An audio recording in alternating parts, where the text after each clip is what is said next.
audience. Oh, okay, cool. Okay, so here we go. All right, I see it now. All right, everybody. We are finally here. we apologize. We had a lot of technical difficulties. Oh my God. That was a little crazy. As I keep telling Alex, this should be a lot easier than it is. It all should be. There's so many streaming services, and they should Jesus. all be as easy as they as Oh my God, I could tell be. you. So, all right.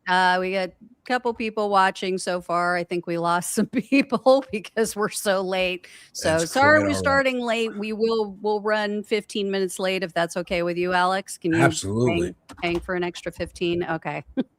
No problemo. All right. So here we go. Just want to share a couple of things that have gone down today. And I don't know if you've heard about this stuff, but so Find out. Putin, they're saying, is completely humiliated. I guess he had a massive drone attack in Moscow. So I don't know Oh, if you've really? been hearing about No, I how, did not. yeah, Ukraine is just like kicking their asses right now. They are attacking deep within Russia, and it's gotten so bad. They're also attacking Crimea because Russia took Right. over Crimea. Right. So all of these people are fleeing Crimea, and so they did this 600 drone attack inside of Russia. Like they're hitting their infrastructure, their oil, their electricity and stuff. And so it apparently, it was like this big thing that went down last night. And Putin is saying, oh, yeah, we took them all out, of course, Russia. So we have no idea if that's actually true. But then check this out. So hopefully everybody can see this. Let me see. I can change. There we go. So here's what else went down.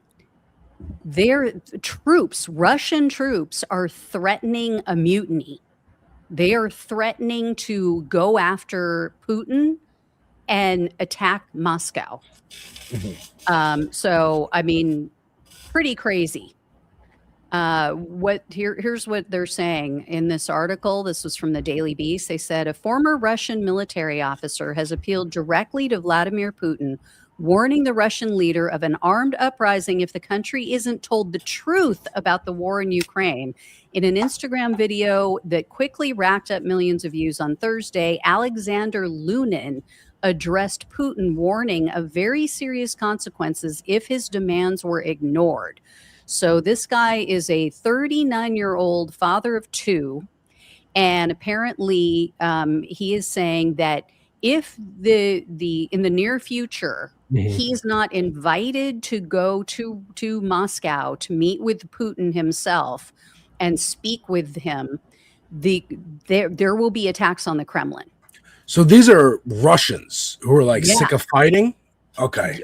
Yeah. Well, I guess this guy was fighting, and then apparently he got kicked out of the army or something like that. And so now there's this faction within the military that asked him personally to like deliver this message. And he warned Putin, he said, if anything happens to my family, this will be the signal to launch this uprising.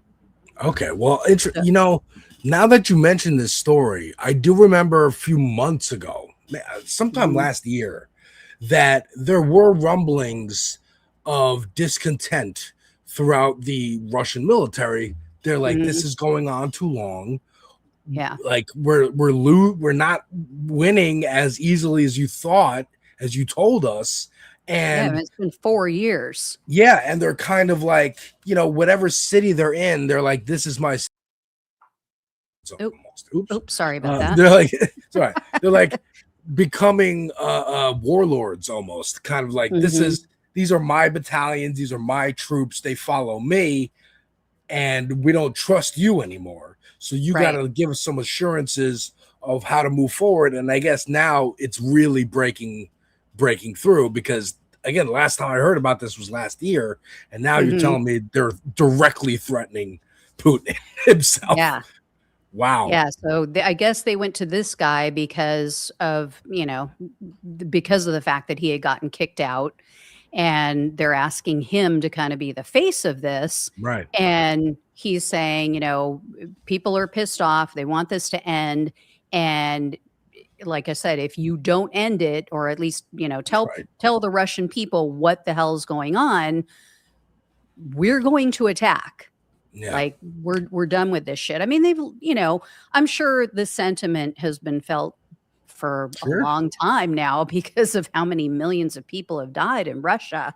But I mean, to hear them, literally with their lives on the line, knowing openly defying Putin. Yeah, It's I big. mean, this is almost unheard of, It's or it is big. unheard of, not almost. It is unheard of in anyone in usually Russia, who speaks against Putin is they're not around for long. Yeah. And we'll see if this follows in the same tradition, or this is like, no, we're done with you. Yeah. I've had a theory for a long time that this is the twilight of the boomers, that Putin and Netanyahu and Trump and these dictatorial kind of, they're all trying to cement their legacy, right? Trump wants America and everybody to love him. Netanyahu wants the greater Israel project. Putin wants the USSR back, right? He's trying to take as much as he can before he dies, because they're all going to die. They're old. Time marches on. You cannot live forever yet. Okay. And I think this is, I mean, we're already seeing the cracks happen here, of course, with Trump. We're all mad at him, and even Republicans are looking, are we going to JD Vance next, or Tucker Carlson, or someone else? There's going to be a life beyond him, because he will die. He's old. And, Israel's a different story where, I don't think the IDF would ever go against Netanyahu, just simply because they believe in the mission that they're doing. It's not like Russia, where they might believe in it to an extent, but at the end of the day, it's like a land grab. It's not like ideologically we want to ethnically cleanse all the former USSR states. Well, and I think what's very telling too about the public, in at least the majority of the people in Israel, is the fact that they don't go up against Netanyahu. They don't take issue, and their lives aren't on the line. You know what I mean? It's not like Russia, where you will literally get killed for speaking out. I mean, Netanyahu is a sick bastard, but at least he's not killing his own people. I mean, they'll put him in jail. They'll put their own people in jail if they don't agree, and torture them and do all that stuff. Yeah. Now, we have some people trickling in.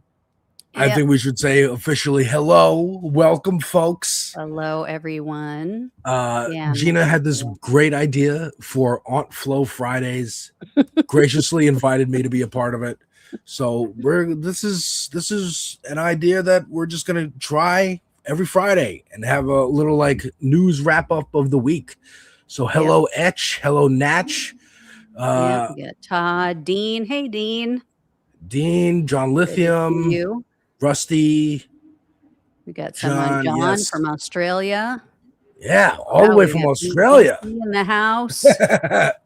Awesome. So yes, and I also figured out how to stream it to my channel too. So I'm also on Devil's Advocate Productions over on YouTube and Twitch. We're streaming everywhere. We're testing it out. We're figuring it out. I'm sorry, please. I think we figured out some of the technical stuff finally. Todd's from Alabama. Shout out Alabama. I got boys in Alabama. Take care of yourself down there in Alabama, Todd. Sure. It's like dangerous territory. You're in enemy territory down there. Sure. But you know what? Flowers can bloom there too, Todd. Flowers can bloom there too. Yep. So next up, what I want to show you is just more humiliation for Donald Trump. I don't know if you saw my show yesterday, but so DJT stock, which is the stock that's tied to his failing social media site, down to almost $6, in the $6 range per share, when it was almost $100 a share like when it first launched. Wow. So it was down to $7.03 yesterday. I actually have to check it again to see where it's at. It had, it exploded back up to like $7.35 today, but Yeah. we'll see. I'll have to check it again. But I got a funny thing about that. I actually was so upset in 2024 that he won again. Mm-hmm. The next day, I was like, I was like so cynical. I was like, fuck it. The world wants Donald Trump. America wants Donald Trump. Fine. I'll invest in Donald Trump. I bought a little bit of that stock. Did you really? I bought a little bit of that stock because it was like at the time, I don't know, it was like $10. So I bought like 2 shares, $20 of it. Yeah. So I was like, I don't know, maybe this is the era of fascism and it'll last 1,000 years and it'll just keep going up and up and up. Like Dogecoin or whatever. Did you hold on to it? Well, it steadily went down over the last year or so. So at some point I sold it. But but Dogecoin, I wish I held on because at 2024 it did spike again. So I could have made a little something if I held on to Dogecoin. But that also is going down, especially since Elon's not in the government anymore and Doge doesn't exist. Yeah, I guess one thing we could bank on, like literally and figuratively, is that whenever there's something going on with Trump, there are going to be people who are going to buy in initially and pump up the value. Yeah. And then it's going to plummet shortly thereafter. So I guess, we could make a fortune off of it if we wanted to. That's what they think we're doing anyway. Like I see all these people talking about it and they're, oh, it's all these Democrats. They're short selling and blah, blah, blah. And they're all ditching it and it's like, do you honestly think that we are that obsessed with you that we're spending our time and hard-earned money trying to screw with you? If I knew how to do short selling, that might actually not be a bad idea. I'm not giving financial advice. I'm not a financial advisor. But that actually might not be a bad idea to try and short the Donald Trump stock. I know, right? But here, I want to show you his latest embarrassment. So this is so sad. So they lost electricity. I think this was just today. It may have happened yesterday, but the Daily Beast just published this article. And all of the food court area, like they have this whole food section, just completely collapsed. All the ice cream is melting. This is and then the prices they're saying are like off the charts insane. Oh, of course. Yeah. Of course it's $20 for an ice cream cone. Yeah. And then yesterday, I don't know if you saw again in my video of his humiliation, people were literally walking out as he was speaking. So, he had he kicked things off. I think it was on Monday or Tuesday. Kash Patel, googly-eyed Kash Patel, his girlfriend sang the national anthem. And then Trump was on right after her. And there was a bulwark. I don't know if the bulwark got it from someone else or they had somebody there, but somebody recorded people just streaming out like it was the end of a concert. And you could hear him still in the background droning on about, we saved 600% on Trump. Is this at the same event as the food stalls? Or is this a different event? This is a different day. Okay. Yeah. Because he loves his rallies, man. It's like a whole week thing. Oh, that's so funny. Yeah. So people were like, okay, I've heard enough. I'm leaving. And then I guess the crowd size is not really great. And, how we know for a fact that it's not good. Like I've seen photos and I've seen videos and you always have to question like, okay, was this taken in the morning before everybody showed up or, could be like, sure, it could be manipulated. Right. But how for a fact that it's poorly attended is the fact that he keeps posting about how great the crowd size is. That is how you know. Yeah. When a man keeps talking about how big their shoes are, that's how you go, Yeah. you know what? Have you seen how big my hands are? You It seen my is. shoe size? Like, oh, okay. Little guy. Donald Trump loves, I mean, sometimes when I say the name Donald Trump, I'm like, oh yeah, it's Donald Trump. It's the real estate guy. It's the guy from the 90s who was in Home Alone and Little Rascals. He had the reality show. It just dawns on you like, oh yeah, we're in this stupid timeline where he's the president. I know. But he loves a crowd. That's his favorite. Like, that's why I think he did so well in 2015 and 16. It was kind of new to him, going in front of a big crowd of sycophants constantly cheering and laughing at every single thing he said. Sure, he's had board meetings where everyone laughs and claps at things he said. Sure, he's had meetings where people laugh and claps at things he said. But a whole arena? That's another level. I mean, as someone who tried to do stand-up a little bit, when you get one person in the audience to laugh at a joke, it's infectious. You want to keep doing it. Yeah. I get it. I get his addiction to this. But at this point, I mean, you want bread and circuses to serve your fans as the world is burning, but people can't afford bread and they can't afford the circus. You're charging, as Todd points out, $35 for ice cream. Yeah, I was just going to mention that. It's crazy. Insane. It's crazy. Well, and think, all these people, or a lot of them, had to travel there, and flights were more expensive because of him, because of the war, because of the costs, rising. Accommodations are probably more expensive because it's this big Trump event, So like, even the people, I mean, again, you think to January 6th, who had time off on a weekday to fly across, and the money to fly across the country to Washington, D.C.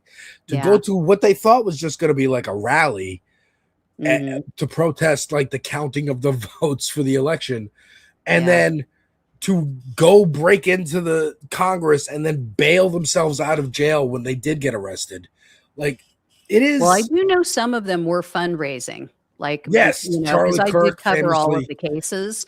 So I do know, just based on messages and posts that were included in the, affidavits and all of the documents that were shared, for their arrest, a lot of them were fundraising. They were on Facebook asking friends and family, hey, I'm headed, I'm a great patriot, headed to DC to fight for our country in this election and blah, blah, blah. So. Wow. A digital, I mean, GoFundMe really is like a digital tip cup. Hey, can you throw me some change so I can go protest the rightful counting of the votes? Yeah. And yes, as Pinkelbell points out, 80 buses from TPUSA. Or, I mean, yes, Turning Points USA, Alex Jones and InfoWars back when he owned it and it wasn't owned by The Onion. And I think some other Kremers, people. remember Kylie Kremer and her mother, and they set people up, I believe, if I'm not mistaken. A lot of people, they funded this. Didn't Ben Shapiro also fund? I don't remember. He might have. I think I remember that he funded people going. I know Charlie Kirk did for sure. Yeah, because I know he was very nervous afterwards when they were calling it an insurrection. He was like, "I don't know what you're talking about." Yeah, we were just going to tour Washington. I don't know what you're saying. Yeah. And then the last bit of news I want to share with you. This is like, I don't know if you heard about this, but RFK Jr. just got busted big time. For actually reaching out to libertarian candidates and encouraging them to drop out of races because they didn't want them to peel away, siphon votes away from the Republican candidates. And one of them got him on audio recording. So I actually have that. I'm going to play that for everybody right now. next 2 years is critical for, an agenda that I would like to see. I don't want to be, I think, subpoenas for the next 2 years instead of improving America's health. So for me, there's an immediate pragmatic reason for this phone call. And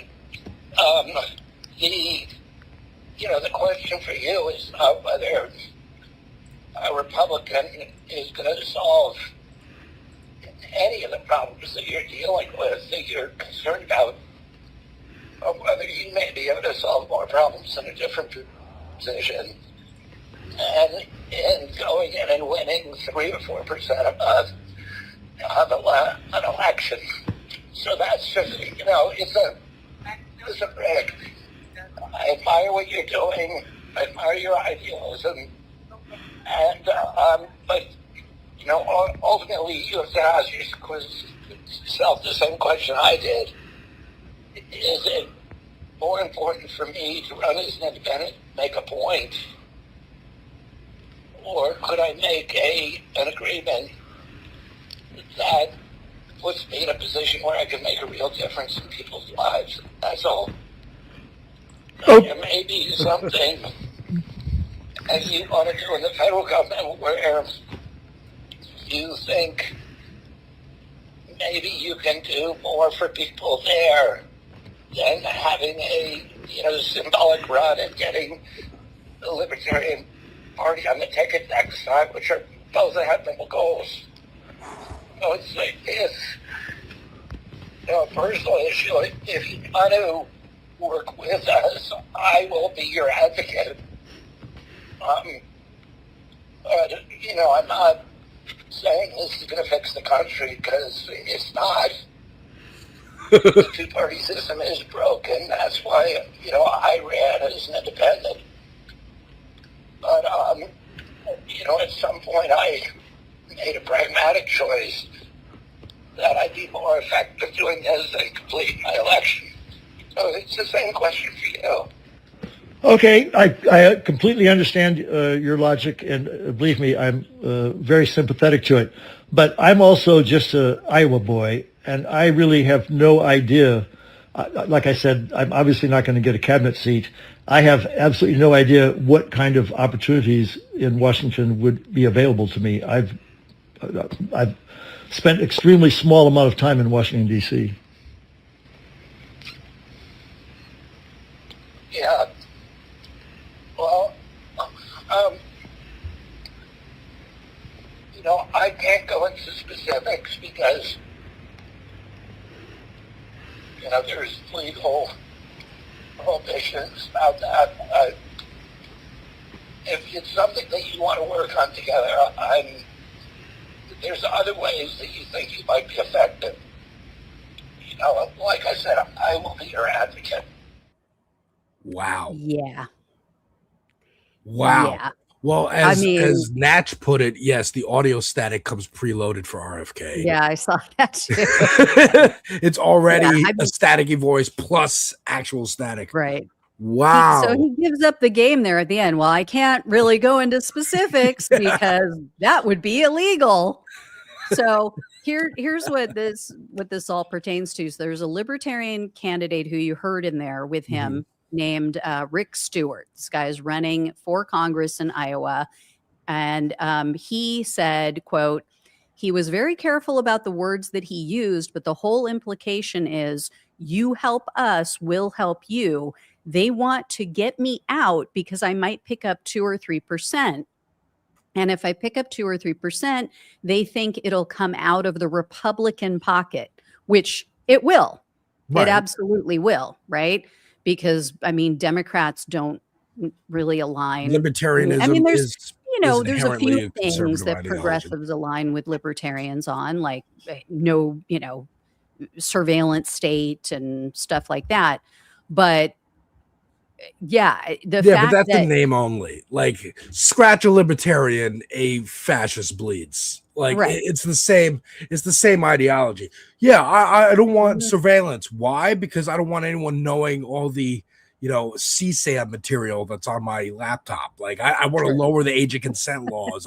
That's what libertarians are like mostly focused on. So Yeah. and it's Overall, interesting I though disagree with them. that RFK is worried about a race in Iowa. Well, now here's Iowa the would be thing. pretty solid red, huh? This is not the first one he called. Ooh. Yeah. So in this Washington Post article, they said he called another guy on June 8th, got another libertarian candidate in Iowa. So this is how, like you said, this is how freaked out they are right now. Yeah. That a red state like Iowa, corn-fed Iowa, might actually go for the Democrats this year. So they called this guy Marco Battaglia. And so Battaglia said this. He said, Kennedy, quote, leaned on me slightly to drop out. Mm-hmm. And so Battaglia said he thought about it for a little bit. And then he told him, quote, I don't think your father and uncle would want me to drop out of the race. That's really funny. So here's what went down. Apparently, there's a Trump political advisor. His name is James Blair. He's the one who put Kennedy up to this, allegedly. Okay. They reached out to him. They reached out to Kennedy. Neither of them have gotten back to the Washington Post. Government ethics experts said that this is obviously highly unethical, but it could also be illegal if they offered anything in return. Right. So if, in fact, they offered these guys a position, cabinet position, if they offered them, obviously, money, but anything of value, hey, we'll, put your name out there for governor, right, whatever. It could be prop anything, you up, yeah. And it would be illegal. So that's at the very least, it's a Hatch Act violation, which we all know now, that just doesn't get prosecuted anymore. It's like, doesn't even matter. We may as well just get rid of the Hatch Act. Yeah. As Pinkerbell says, crime is legal now if you're rich or Republican. Yeah. It doesn't matter. But which is interesting because, first of all, how'd that audio get leaked? Was it the libertarian candidate who recorded it and leaked it themselves? I believe so, yeah. Okay. Yeah. So then if they know they're recording it, they might, it's a weird first example that popped in my head. Like, who was it? Charlie Sheen's wife. Remember when he went on a rant about Jews running CBS? This is 20 years ago when he was on 2.5 Men. I remember that. And the reason he got fired. If someone's recording it, they know they're recording it. They know the other person doesn't know. So they might ask questions like he does, where hey, I know I'm not going to get a cabinet position, but what are you offering? Because it could sound like he's fishing for hey, what are you going to give me? But if he's recording it to then leak this and release this, he might just be going hey, can I get him to say what he's going to offer? Because then that would be a violation. And even RFK knows, in the midst of his snake wrangling and animal carcass playing with self, he knows not to say, well, we got to be a little vague. I can't really get into the specifics here because of legalities of those pesky laws that exist still. But that is very interesting. The candidate definitely recorded it. I don't know if he's the one who outed it to the Washington Post, though. Okay. So interesting. Very interesting. We know they're worried. We know they're worried. It's very interesting that they're worried about Iowa. Now, we know Iowa is the state you go to initially to run for president. Right. I don't know why. Do you? I think it has to do with the electoral college, something like that. But I do know that after the New York elections on Tuesday night, on Wednesday morning, Trump said, stop everything. I don't care. He was having an event about housing. And the chairs were already set up. And he said, we're canceling the event. For the housing bill that they passed. Yeah. We're going to celebrate this housing bill.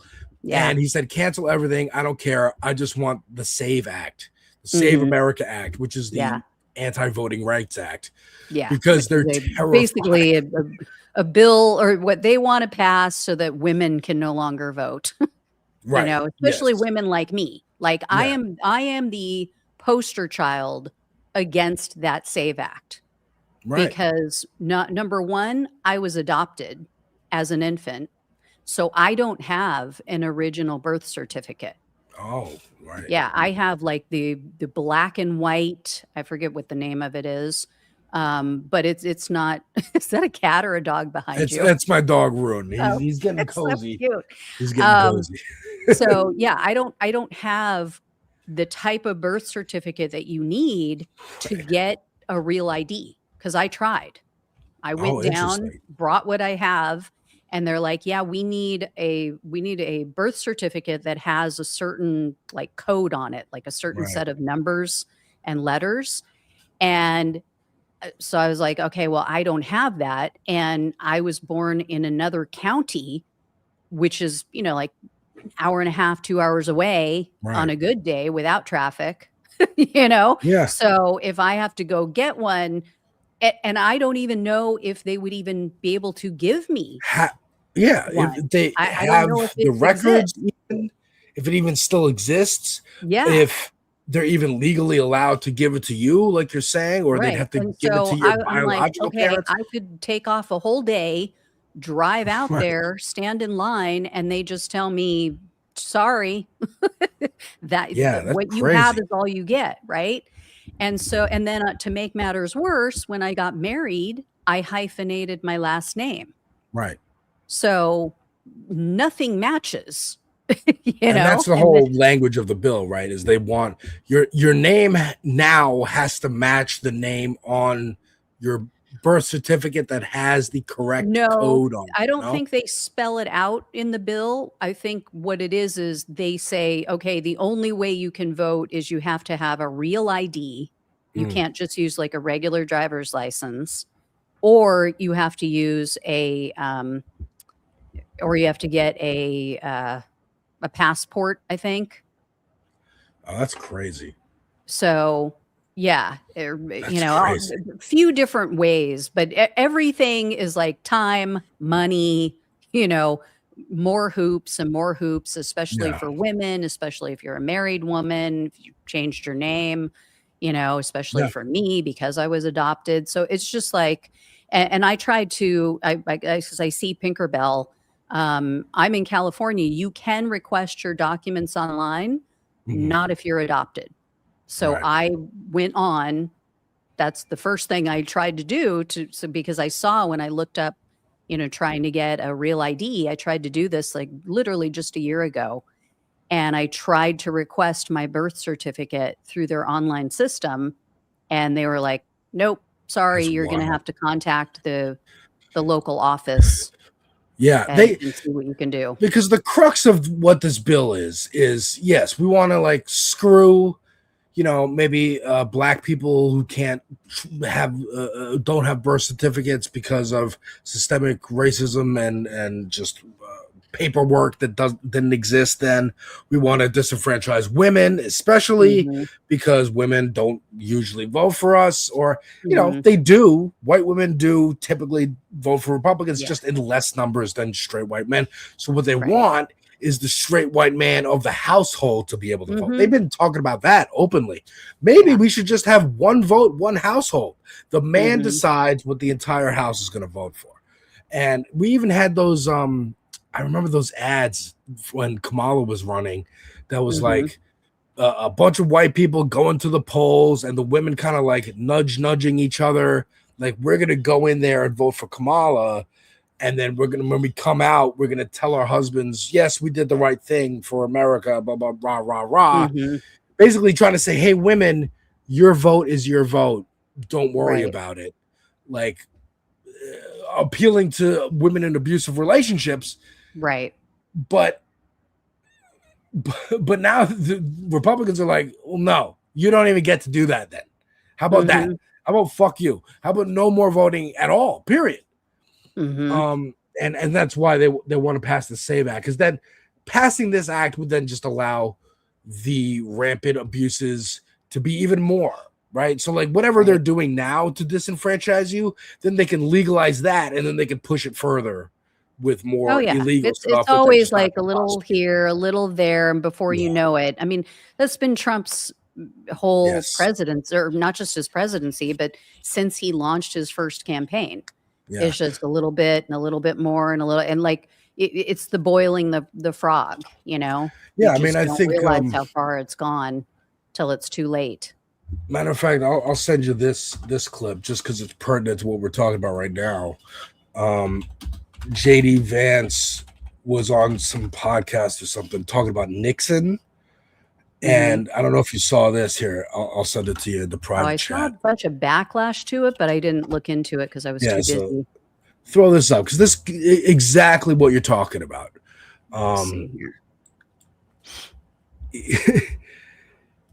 He's saying be the last one? Yeah, it'll be the last one. He's saying Nixon, Watergate wouldn't even be like a 10-hour story nowadays. Oh, Jesus. All right. Let me see here. I have never shared my screen before, believe it or not. Really? When do you to throw up graphics? Yeah, I do screenshots and I preload everything. Okay. I do it old-fashioned way. Yeah, you'll click that. Look, we're doing it live, folks. We're doing it live. Yeah. You'll click the little plus button that has the screen with the plus in it. Oh, no. You'll click present. You'll click share screen. I don't think we have the same screen. No? Yeah, when I click the plus button, it says new layout. New layout. Okay. Yeah. You don't see like a little symbol that looks like a computer monitor with a plus in the middle? Oh, down at the bottom. Okay. Down at the bottom. Oh, there it is. Okay. Let me bring this up. Problem is I have two monitors, so I'm not sure where it's going to come up. It's all right. Because you click share screen, you'll pop that, you'll share it, and then it should appear down below in the backstage. All right. Let me see. Folks, we're figuring out technology together. That's what we're doing. That's what we do. That's what we do on streams. It's leftist audio. It's leftist streaming. We figure it out on the fly. I was watching Hassan on election night on Tuesday. Yeah. This is Hassan. He's got money to pay somebody to follow him around with a camera, but yet not enough to have extra batteries for the camera because he kept running out of battery. And they kept ending the stream and they kept restarting. Like, dude, you can have two people with two cameras with bags full of batteries. And when one runs out, you switch to the other camera, you charge the batteries. I've been on film sets. You can do this. You have the money, Hassan. Get it together. If you move to New York, give me a call. All right, I figured it out. I got JD on a different screen so that I can still control everything. All right. So here we go. Can you see it? Can you see him? Not yet. You're going to want to, there we go. There we go. Perfect. Yeah, turn the sound up. You gotta. Okay. When you share, there's an option for audio on or off. So you gotta like X this out, get rid of it, and then reshare it. And then there'll be an option, share a screen, also share audio tab. It's the bottom right before you click share. Or also share a system audio or something like that. Yeah, it's on. It's on? All right. Give it another shot. That's weird. Yeah, because I have it. But here, let me see. Okay, let me try it again.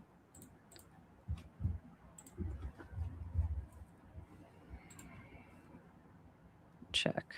Can you fly with that many batteries? I don't know. I don't know, especially if your name is Hassan. They might freak out. You're a Muslim man who's already considered a terrorist now in our country. Okay, let's try this again. There we go. Okay, see, it sounds exactly the same. It is low, but we can hear it though. Doing a bit of a renaissance, but I think deservedly so. As I joked with Robert backstage, if Watergate happened tomorrow, it would be like a 12-hour news story. Like, the idea that it would have taken down a presidency is crazy. And by the way, if you look at the story of how the deep state took down Richard Nixon, it's not all that different from what the same groups of people, the same institutions tried to do to Donald Trump in the first Trump administration. There is a Okay, so folks, I know the clip is quiet. You can end it there. Get rid of babyface couch fucker. Yeah. He's basically saying if Watergate happened today, it'd be a 10-hour story. It's ridiculous that it would take down a president. And then he says, if you look into how the deep state actually took down Richard Nixon. Yeah, I heard that. Saying it as a matter of fact, that it was this nebulous, vague Illuminati who took down Richard Nixon for no reason, just because they didn't like him. Have you ever seen, Gina, I think it was on Showtime miniseries called The Loudest Voice. It was about Roger Ailes. Yes. I love that. It was fantastic. A scene in that miniseries. That's when what's his name? The dude from Gladiator plays Roger Ailes. Russell Crowe. Crowe. He does a great job. Mm-hmm. A scene in that movie where it's the time of Nixon. They're watching it on TV, and they're offended that Nixon is resigning. They're like, this shouldn't have happened. He didn't do anything wrong. Yeah. This is an attack by the liberal media. And this is the ethos of the Republicans. Not everyone agreed about Richard Nixon. Not everyone agreed about civil rights or voting rights. Right. Not everyone agreed about the Civil War. And some people wanted to keep fighting. And they have been. They have been. And now that's where they're still flying. They're still flying their flag. They're still flying their flag, and they're still trying to fight. And now JD Vance is outwardly trying to do revisionist history on Nixon and go, it actually wasn't even that bad what he did. And exactly to your point that you were making of why I even wanted to show that clip in the first place. It's the death by 1,000 cuts, just a little bit here, a little bit there. Also the fire hose of information. It's too much. Scandal this way, scandal that way. Which one do you focus on? Yeah. It's too much to even to pinpoint. And therefore now we can get away with whatever because there's too much for you to focus on. There's too much for you, too many lawsuits for you to sue. It's the same kind of mentality that like Facebook has or Uber or DoorDash, where I'm just going to create an app on my phone as a college student, computer sciences guy, and oops, I just created an entire taxi industry. But I'm not going to call it a taxi industry. I'm going to call it an app. And so I don't have to go through any of the regulations of creating a taxi industry,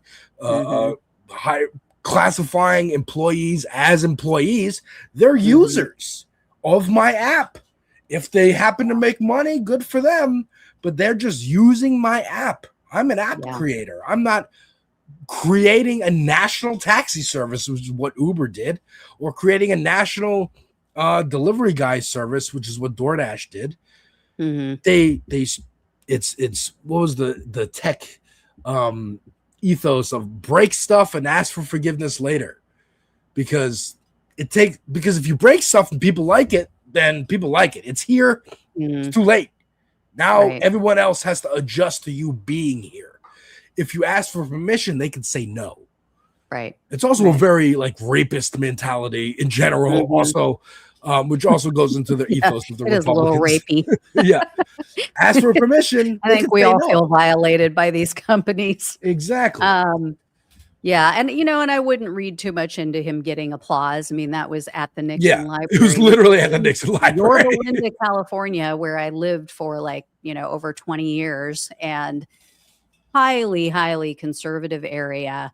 It's gotten a little bit better. There are a little more, a few more liberals there lately, but yeah, it's and Orange County in general, Orange County. I think the last time I checked, Orange County did go slightly for, and overall Orange County has gotten better as well, but it did go for Steve Hilton. Oh yeah. Which, okay. oh, by the way, I don't know if you saw this or if you saw my reply to him, but Steve Hilton posted this bullshit over on Twitter about how, gas prices on Monday in California were over $8.50, blah, blah, blah. And I'm like, what? That is absolutely 100% verifiably false. Like not in a million years. And so I looked it up, just to see what the average was, because I'm thinking, well, maybe Los Angeles. Los Angeles is always more expensive than Orange and Riverside and, everywhere else. No, it was like, in the 550 range. And he was in Texas at the time filming a video and showing how it was only like $3.59 in Texas. And it's like, okay, well, first of all, guy, it was like, I believe, down closer to the $2 something range before Donald Trump started this asinine and illegal war. And second, you're just flat out lying. You are just flat out lying. Yeah, but that's the same ethos. That's the same. Because it takes, there's another phrase that I like. In the time it takes a lie to travel around the world twice. Yeah, the truth hasn't even gotten its shoes right, on yet or exactly. socks on yet or yes, something. Yes, it's so much easier. I could just lie, and people will, and the story will get picked up by Breitbart and Daily Caller and Daily Wire, and then they'll be talking about it on Fox News, and then MSNBC and CNN will feel the need to respond to it, and then that's the narrative. They just set the narrative. They just set the narrative by lying. Oh, yeah. But we can also set narratives. We can set naratives by telling the truth. We could if we were any good at it. I mean, progressives are, but there's some people who are good at it. And I think we should maybe transition into that. Let's play. Can you play for me the Hassan Deborah Messing clip? Let me find that one. It's the second one I sent. Oh, okay. All the way up there. It should say a queen in yellow. Oh, I see. Yeah. Okay.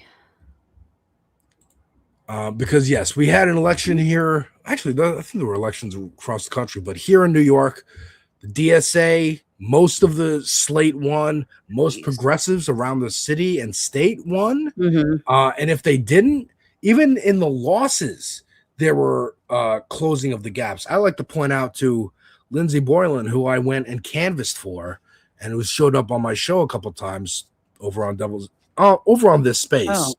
But I have a couple interviews with her on the space and Devil's Advocate Productions. She ran for the special election for the city council. That's what I was canvassing for. She lost that election and then decided, you know what? I'm not going to continue running for the actual primary, which was on Tuesday. So she stopped her campaign. She wasn't campaigning. She wasn't barely tweeting. She closed the gap. She was still on the ballot, though. And so when I went to vote, I was like, oh, cool. She's still on the ballot. Let me vote for her. She actually lost by less on Tuesday than she lost a few months ago in the special election. And she didn't even campaign. So even someone who wasn't campaigning, and people who knew just name recognition of like, oh, that's That's the woman who stood up against Cuomo. She did better without even campaigning. Wow. So it really was like a wave of like the Mamdani momentum. Yes, the Knicks also just energizing people and whatnot. And just people wanting to be a part of this moment. It is just an anti-incumbent, anti-establishment moment right now. Yeah. I think, and here's the thing, here's why, and I obviously mainstream media, sometimes purposely, sometimes just because of their own ignorance and hubris, don't understand what's going on. I think people had a real awakening, even on the left, watching what Donald Trump has done over the last 18 months. And I don't mean that in the way mainstream media means that. I mean, people saw how much he was able to accomplish. Yes, it was horrific. Yes, it was, the majority of it was just appalling and ruthless and vicious and evil. But people on the left are going, wait a minute, you're constantly telling us you can't get anything done. Oh, we can't do this. We can't do that. It takes an act of Congress, literally. Oh, we have to wait. We don't have enough votes. We don't have this. This isn't aligned. The stars aren't aligned with Pluto.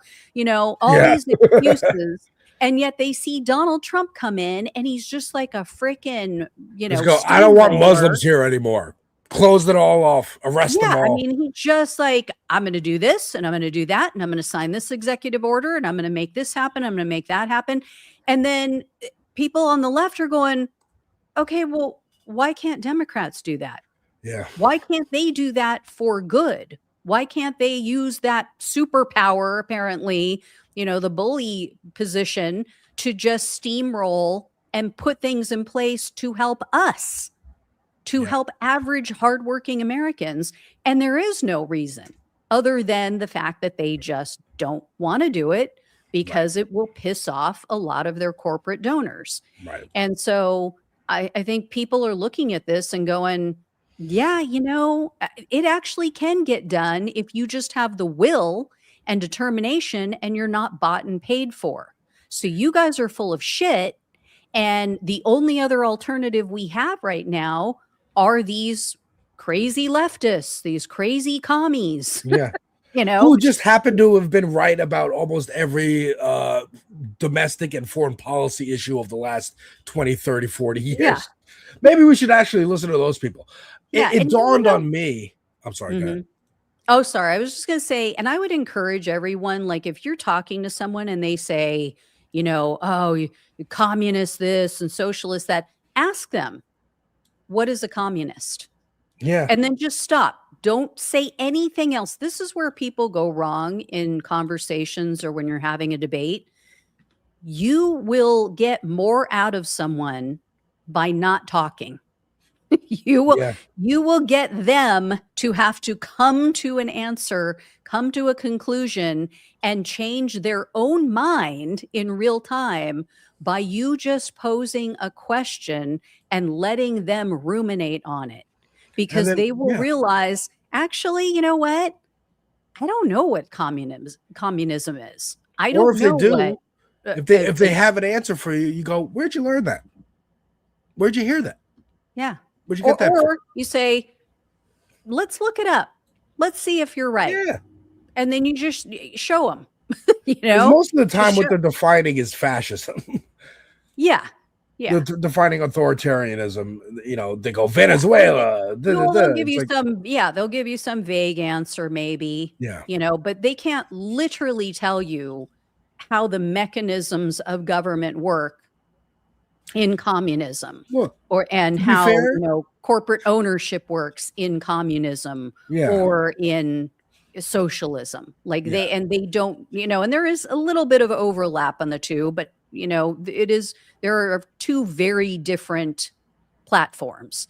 And I guarantee if you ask them to define what is communism, literally textbook definition, what is it? Or what is socialism? They cannot tell you. They have no clue. But you have to just ask the question and then sit back.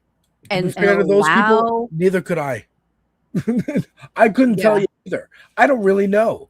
I don't really know what the slight differences are between communism and socialism, and I don't care. I like the policies. The top line difference is who controls the corporate interests, not corporate interests, but who controls companies and corporations throughout the means of production, the state, throughout the country. Right. So, in communism, everything is owned and controlled by the government. There is absolutely no individual ownership of anything. In I was going to say progressivism, but in socialism, it is largely the people have an ownership interest in business, in all the businesses. Right. So it's like a collective ownership. Okay. Right. Now the government can, and in some cases does, kind of step in and control and handle disbursement and, direction of some of the companies. But in communism, it is 100% all controlled and owned, just like China. Think of China. Okay. Nobody personally owns a corporation in China. It's a communist country. Is that true? Yeah. Because I mean, they forced TikTok to be sold, right? But like China didn't own all of TikTok. It owned like a stake in it, well, like a percentage of it. That's the thing. Like they try to make it out like, oh yeah, no, it's up to the company. It's all owned and controlled by the government. I mean, you don't put a foot out of line as a business owner without the approval of the Communist Party. Okay, without interesting. The approval of I didn't know. Yeah. You're not allowed to do anything. Like you could not just sell your company to an American in China. Okay. Well, I mean, again, they did sell TikTok to Larry Ellison. They broke off a part of it. And again, you have to get approval. Right. From the government.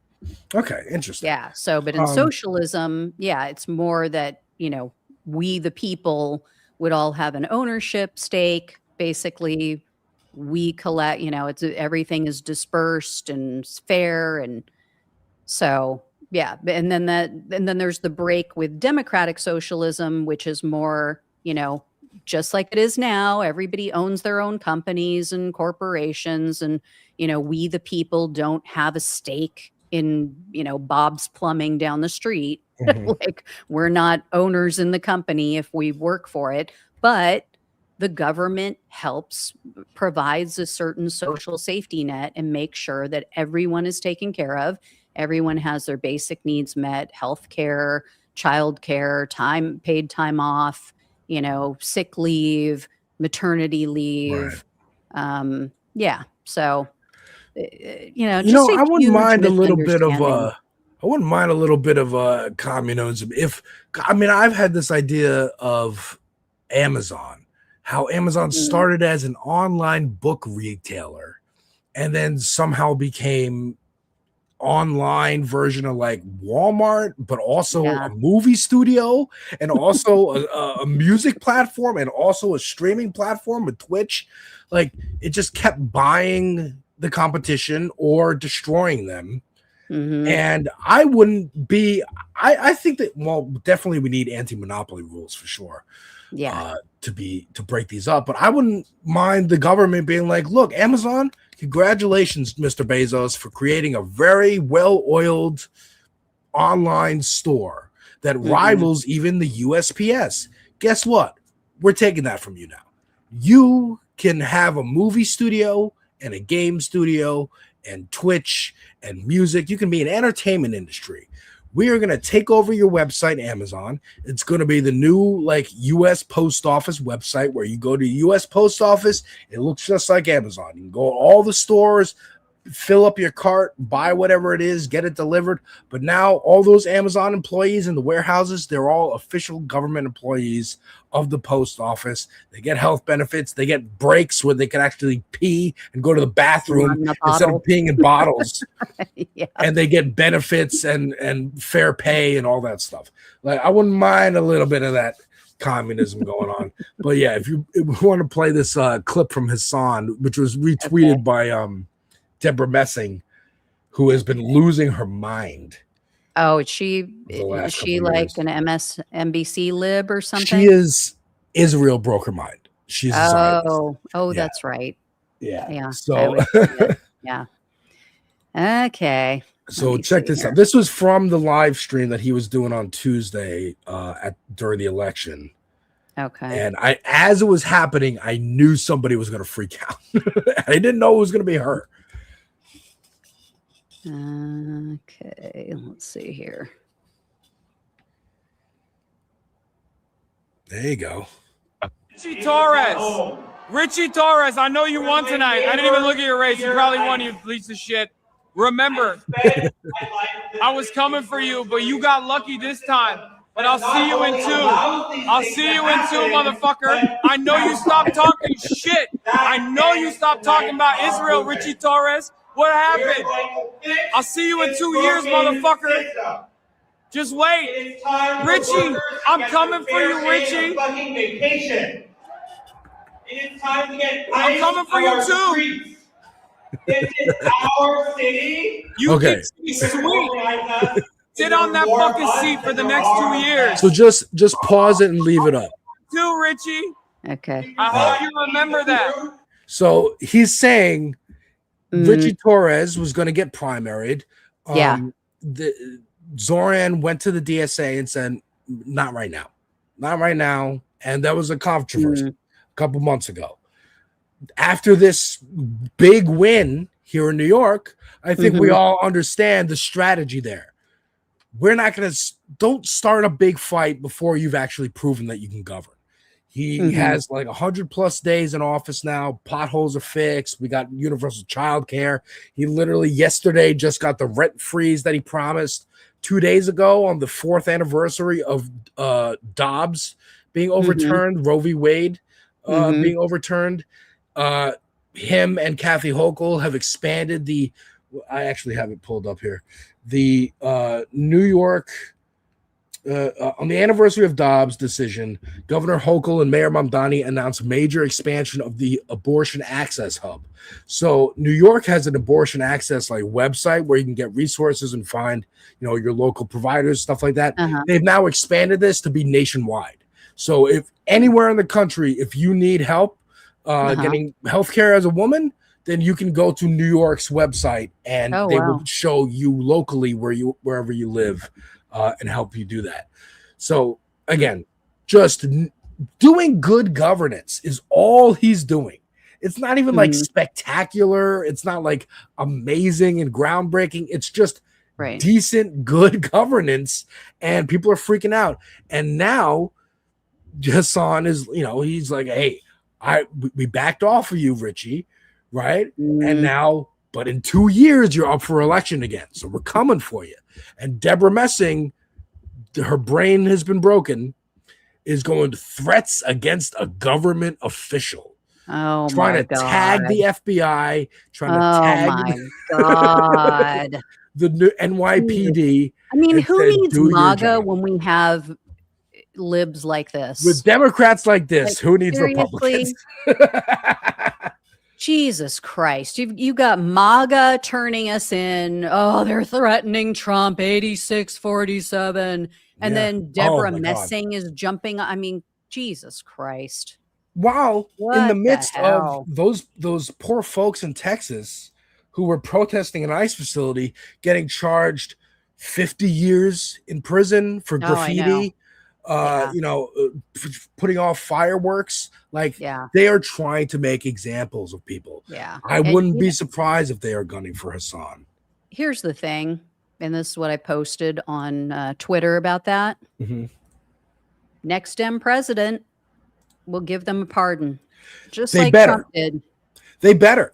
They better be part of the platform, just like Donald Trump did with the January 6ers. They need a pardon for all of those people. Because I don't want to hear we're turning the page and blah, blah, blah, blah. Fuck that. Just same thing with Obama, where Obama promised to close Guantanamo. Not one word about it since. Yeah. Like, No, didn't go after the big banks. didn't go that after the banks, literally bailed them out. wrecked millions of lives all over America, including mine. Right. Like, you know, me and my husband both were working in the mortgage and real estate industry at the time. Oh my We Lord. owned we had just opened a mortgage bank like a year earlier. My gosh. Like put all of our life savings into this business, and it's just gone. A friend of mine's brother opened a gym right before COVID happened. Oh, Jesus. Same kind of thing. They've been fucking us for 30 fucking years. Wow. Now, the last clip, because I know we're going a little long. We started a little late. Don't worry. I'm good to keep going. I don't know about you. But the last clip I just wanted to show is the first one, the Alyssa Slotkin. It should say socialist agery. Jesus. She's yeah, but this is a surprising clip. Something. This is a surprising clip. Oh, really? Yes. Okay. Surprising in a good way? Yes. Oh, God. She's on with Stephen A. Smith. Yeah, I know. He has turned into... He's turned into Deborah Messing. You know, I talk about this. I make happened to him. First of all, folks, if you don't know who I am, I'm Alex. I'm the Devil's Advocate. I talk about movies, music, TV, video games. Oh, yeah. On my channel. So sorry. And don't worry about it. We were so jacked up with our. I know we're into it. We're getting come on. Proper introduction. It's on Flow Friday. We're flowing. That's right. We're in the flow. We're riding the white pony. So I have a couple reactions of like first time listening to Kanye West, first time listening to Jay-Z. And in those reactions in particular, I'm like, Kanye was always this guy. Like whatever he is now, he was then too. And you can hear it. You can hear the narcissism. You can hear the like. Oh yeah, the narcissism. God, I might be God actually. And the Stephen A. to me has always been this guy. He's always been a narcissist. He's always been like, I know better than everybody else. Himself. And I think you kind of have to be to be a host, and people like leaders, and they like people who are sure of themselves and sure of what they're saying, and opinionated. But he just like his whole position seems like he changed. Like he used to be so anti-Trump, it seemed, and then now he's just like, yeah, well, he's not that bad. Yeah, but so did MAGA's okay. So did Bill Maher. What are you talking about? He's gotten worse since the first term in office. Now you're like making excuses for him? Remember when Bill Maher got sued by Trump for calling him like an orangutan or something? Oh, yeah. I remember. Like years ago. Something that went down. Yeah. Yeah. And now Bill Maher's like, I don't know, man. I think maybe he's all right. Yeah. Now he's spit shining Trump's undercarriage. Yeah. Jesus. Okay. So throw up this Slotkin thing. What did I do? You did it twice. You know how to do it. I know. I was still sharing the Hassan one. Oh, okay. Okay. All right, here we go. All right. So check this out. First of all, our political system is ill, and both parties are just unwell. Certainly Democrats got shellacked in 2024. I was in a swing state. I won that same year. And to me, it was very simple. The Democrats had a million priorities. They tried to make everybody happy. They tried to answer every single question. And when you prioritize nothing, no one knows what you stand for. Donald Trump came in and he said, I got one thing I'm going to do. I'm going to make your life more affordable. I'm going to put more money in your pocket.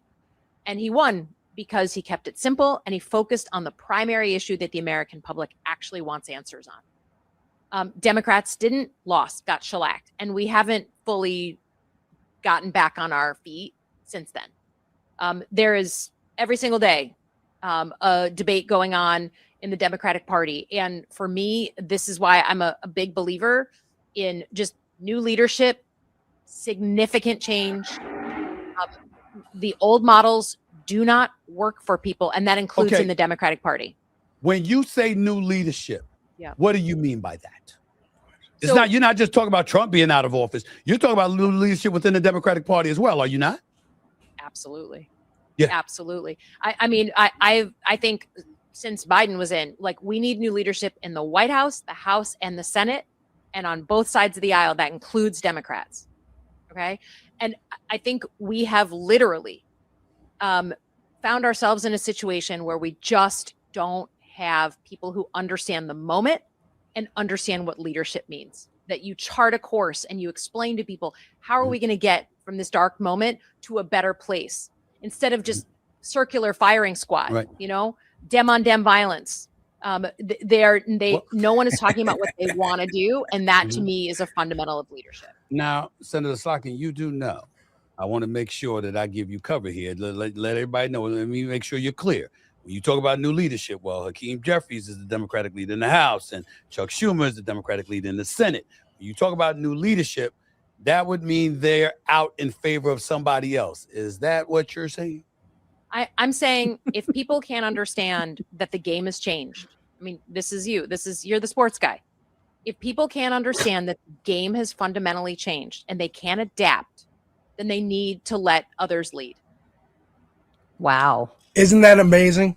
Now that and I also don't and both. Sorry. I'm sorry. Let me remove this. You also don't. She had her ass handed to her. I think you and I talked about that on Breaking Points. Oh yeah. over her support of Israel and not being able to explain what Israel does for us and why we are, pledge our fealty to them and do their bidding and allow a genocide to occur. What concerns me is that she's just being a typical politician. Oh, absolutely. She's just, absolutely. Reading the room. As Pinkerbell was saying, she's not wrong, but it rings hollow when she doesn't follow it up with a change in how she votes. I am not handing it to Elise Slotkin. This is not what's happening. I am saying she's a conservative Democrat. Mm-hmm. This is where conservative Democrats are. They're pissed. They're like, because they're at least finally accurately calling out the issues in their own party. They don't mind getting beaten by Republicans. We've seen that time and again. Mm-hmm. They love getting beaten by Republicans. Might be a fetish for them. They hate getting beaten by progressives. Then they wake up. Yeah. Then they go, "Oh, there's a problem." So true. Then that is such a good point. We got to figure something out. Because otherwise we're going to keep getting beaten by progressives and we're going to lose our party and we're all going to have to go join the Lincoln Party or the Republican Party or something else. And I say good. I say good. You should be scared. I hope you keep talking about getting rid of Chuck and Hakeem. I think she's doing it because, of course, she's a self-serving piece of crap. Like all of these establishment pieces of shit, she wants to be leadership. That's why she's saying we need some new blood. I'm not saying me, but I could be. I won in Michigan. It was a swing. But I just love that this is what this conservative Democrat is saying to this conservative radio show host, that we need to get rid of leadership. And it means Chuck and Hakeem. It's not just Hassan pointing into a camera going, "Richie, we're coming for you. Hakeem Jeffries, we're coming for you." It's them going, because it's time. Because aesthetically, from an audience standpoint, I was talking with our good friend Lumen, fellow This Space host, on Wednesday night. Matter of fact, our entire coverage is up on This Space if you want to go watch that. It's 2 hours. We were talking about how I just lost it. We were just talking about how They want to get beaten by Republicans. They're terrified of progressives. They're terrified of actually having to govern and deliver for people. But in general, just like people who aren't paying attention to politics, they saw in 2016 this big upset. Everyone expected Hillary to win against the clown that was Donald Trump, and it was a big upset. Oops, he won. What are we doing? What are we doing? We're saying it was Russia. It was Russiagate. We're saying he's illegal, and we're gonna have lawsuits, and Robert Mueller's gonna get him one day, and he's gonna end up in prison like the end of The Godfather, and they're all gonna go to jail. Or we're gonna show up to Washington in our pink hats, and we're gonna march and show how upset we are. After 2024, there was none of that. There was no copium. There was no it was just, I don't know. I guess we'll sell CBS to one of Trump's friends. I guess we'll, fire Stephen Colbert. I guess we'll do this. They capitulated, and whatever, pink hat wearing Democrat resistance libs were like, where's the resistance? There is no resistance this time. I guess it's just bowing, and we don't like it, and they don't know where to go. So now there was a lot of just acceptance that I saw on mainstream media after Trump's win in 2024 of well, I guess this is where the country wants to go. I guess this is what people really want. And, I mean, you even had, look at people like Carrie Underwood, going and singing at his inauguration and then telling all of us, well, it's time that the country all comes together. It's like, when do you ever hear that when it's about progressives? Right. No, but it's vote blue no matter who, unless that who is Carville. Did you hear James Carville's freak out this week about the progressives who won in New York? We need to split. We need to just break up these two divisions in our party. I can't be in a party with people like this and blah, blah, blah. Then get out, James. But yet, we as progressives are all supposed to accept it and bow down and kiss the feet when the moderate, MAGA light, pretend Democrats win. Yeah. We're just supposed to be like, okay, we're going to get behind all of you and do our jobs. And you know what? I used to ascribe to that. This is the funny thing. I don't know if I ever told you this story, but back when Donald Trump was first running, in 2015, I was at that time, I had written my book. I was speaking at a bunch of different vegan events. So I went to this event, and this was right after Donald Trump won. And there was this young guy there, and it was a hardcore, still is hardcore progressive. I thought I was pretty progressive, but I think at the time I was more of an MSNBC liberal. Used to watch it, every night. Rachel Maddow, listen to the podcasts of other shows. Yeah. So I'm listening to this guy, and he's saying, I didn't vote for Hillary. And because I voted for Bernie. I was a total Bernie bra. Yeah. I was like a total Bernie chick. But I bit the bullet, and I voted for Hillary because that's what you're supposed to do to keep the fascist out, to keep the crazy man out. Right. Well, he came up, he's talking with me and the other woman who spoke at this event. And, she also was a Bernie person, but she bit the bullet too, voted for Hillary. He goes, I didn't vote. I just didn't vote. And we're like, what are you talking about? Why would you do that? Like, now he's won. He's like, look, in my mind, the only way to get change in this country is to show the Democrats that we are not going to just vote for any person that they put up, whether or not we agree with them and whether or not they're much different than the Republican. Give me 1 second. I have to hit the bathroom real quick. I'm okay. Sorry. I'll keep telling the story. So for you second. guys watching, I'll tell you the story. So I was just appalled. I thought, oh my God, this guy just handed him and his friends who, they just handed us Donald Trump. I mean, what is he thinking? But I was polite to him, and I heard him out, and he was saying, I just don't think that change is ever going to come as long as we keep just going along to get along. And we kind of have to just light the whole system on fire. I thought this guy was out of his freaking mind. I thought he just did this to us. He just ruined the country. This is his fault. But we kept in touch, and he started a progressive group on Facebook, and I joined. I even kind of threw out there, as Donald Trump was ramping up his Muslim ban and a few other horrific things, that, are you guys happy now? Like, are you guys happy with what Donald Trump is doing? Are you still sure that you shouldn't have gone out and bit the bullet and voted for Hillary Clinton? And I got a lot of pushback, and he stepped in and he defended me. He's like, hey, no, Gina's cool. Don't give her too much shit, but she's just coming around to the progressive thing. And here I thought I was a progressive at the time. But yeah, you start to realize, and I don't know if you guys caught this, you can let me know in the comment section, but Jennifer Welch had Hassan Piker on about, I would say, 2-3 months ago. And they had this very conversation.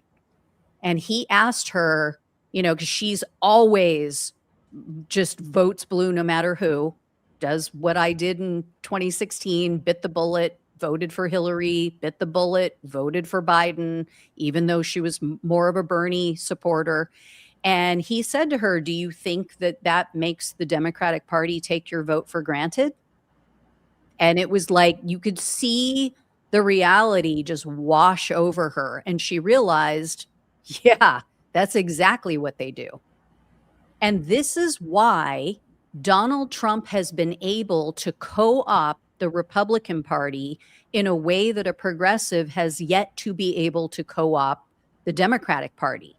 This is why Donald Trump gets to do whatever the fuck he wants to do and sign all kinds of EOs and steamroll over Congress, and congressional Republicans don't do a damn thing. It's because he has shown, and his voters have shown, yeah, you're not going to take us for granted. We will hold you accountable.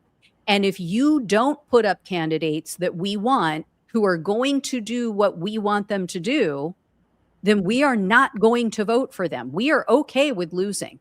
We're okay with the Democrats taking over for 2 years or 4 years or whatever the hell it is.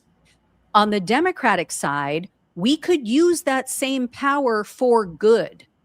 They're using it for evil. We could use it for good. We could use it to put somebody in charge like a Bernie Sanders, who will actually implement things that will help the American people. Paid leave, paid time off for when you have a child, paid child care, like what Zoran Mamdani just did in New York. The New Yorkers are just in love with him now. You could have universal basic income. We could have all these social safety nets. We could have Medicare for all or some sort of universal health care program. But we have to be able to shoot the hostage. We have to be willing to shoot the hostage. We have to be willing to say, you know what? Okay, you want to keep serving us these slop candidates? You want to keep giving us Gavin fucking Newsom's, the guy who right now is fighting against a billionaire tax. I just saw Ro Khanna this morning. He was on Breaking Points. And Ro Khanna said he has had conversations with Gavin Newsom, and Gavin Newsom is against a billionaire tax here in California. He is standing in the way of it, fighting against it.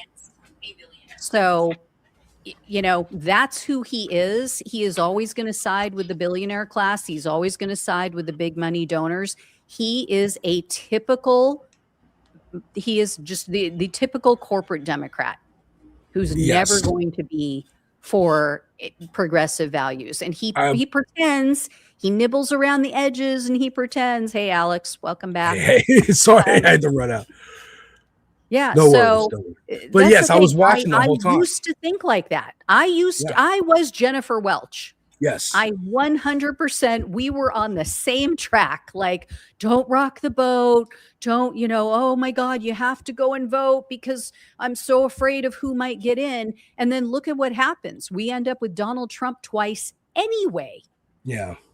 And I think the point you were making, because I was watching the whole time. I'm sorry, folks. I had an emergency. I had to come back.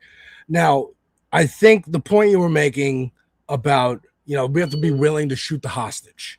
I think that's the crux of, I think there was an argument between Sam Cedar on the Majority Report and Jimmy Dore, who used to be on TYT, it's a stand-up comedian, terrible comic. He was saying in 2016, don't vote for Hillary. I hope Trump wins, because then if he does, it'll make everything so much worse that then we'll have like Bernie in 2020. And he was wrong. Sam also brought up the idea of like, well, what if Supreme Court justices die, and he said, well, that's as likely as the moon falling into Lake Michigan. And then we had 3 of them leave, and Trump replaced 3 of them. Now, the argument of voting for Hillary, just holding your nose and voting for Hillary, I understand. If that's what's in front of you, that's the only option. It's between this or this. It's between eating. I mean, Nina Turner put it in a great way. Yeah, do you want to eat a full plate of shit or a half plate of shit? Yeah, I think she said a shit sandwich. You're gonna eat shit either way. It's gonna be a full plate of shit or a half plate of shit. Which one are you gonna do? I get it, but up until the point where you have to sit down at that table and eat that plate, you can try as many ways as possible to not have to sit at that table and eat that plate of shit. Just like that conversation you were talking about with Jennifer Welch and Hassan. Now, I kind of see you as the California Jennifer Welch, and I kind of see me as the New York Hassan. I know, inflated ego, but we're kind of on the same page here, where I think maybe Jimmy Dore, devil's advocate. It's the name of my my brand. Maybe he was right. Maybe he was right but after 10 years, because it's been 10 years of like 2015, the dude came down in the escalator. So it's been 11 years actually of him being in our face all the time. Here's what I think. I think the reason Trump got away with it the first time and people didn't realize it was so bad was, number one, he was riding Obama's coattails on the economy. Yeah. We had, by that time, the economy had come out of a tailspin. We were on an upswing. So people didn't realize. 2, COVID saved him because everything shut down. Yeah. So if it had been able to proceed, and 3, he had decent people around him at that time still who would tell him no and stop him from doing all of the asinine things that he's now done in this second term. I wouldn't say decent, but I would say like more clever people. More logical and legitimate and they knew what they were doing. They knew how to do the evil shit in a more effective, undercover, subtle way.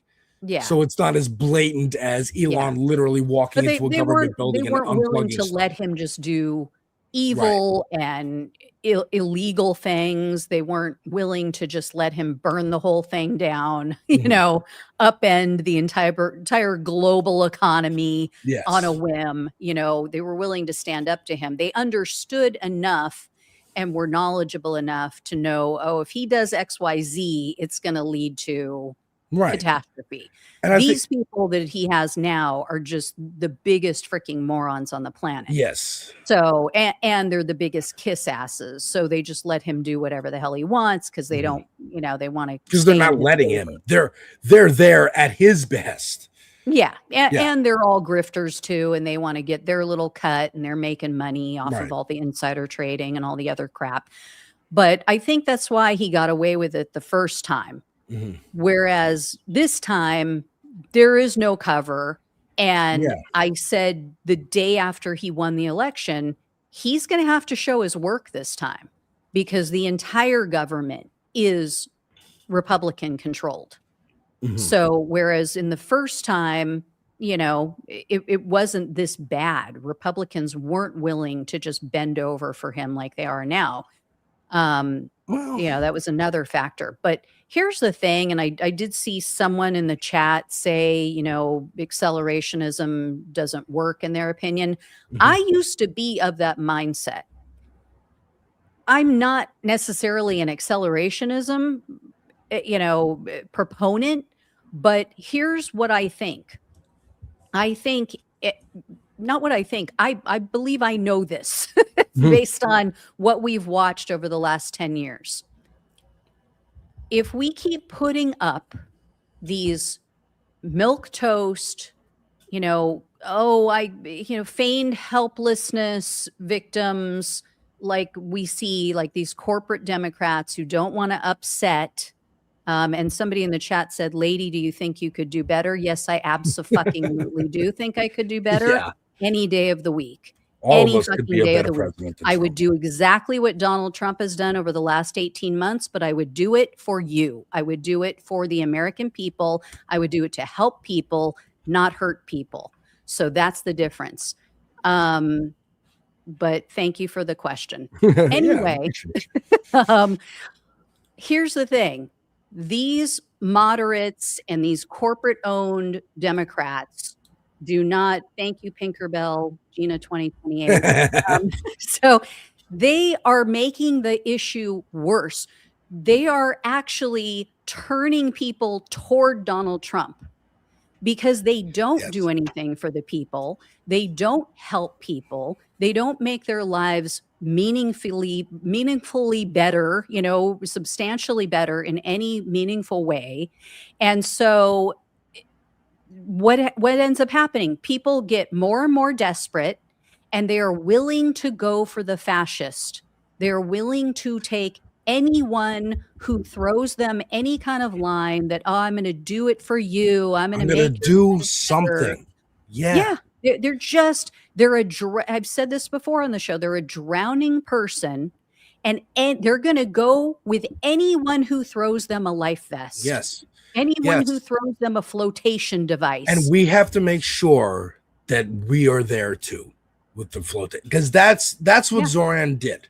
Zoran went and talked to Trump voters and said, why'd you vote for Trump? Why'd you vote for Trump and then voted for Biden and then voted for Trump again?